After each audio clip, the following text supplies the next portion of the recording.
Just for today, February 1st. Hardships. We felt different.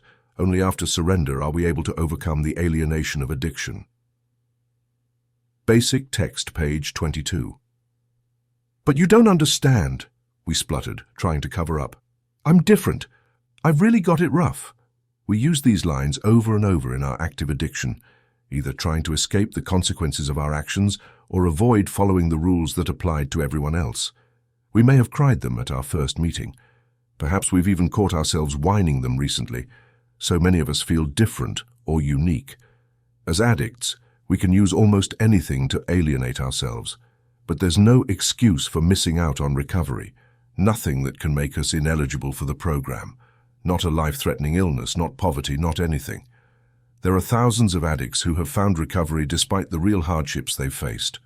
Through working the program, their spiritual awareness has grown, in spite of or perhaps in response to those hardships. Our individual circumstances and differences are irrelevant when it comes to recovery. By letting go of our uniqueness and surrendering to this simple way of life, we're bound to find that we feel a part of something.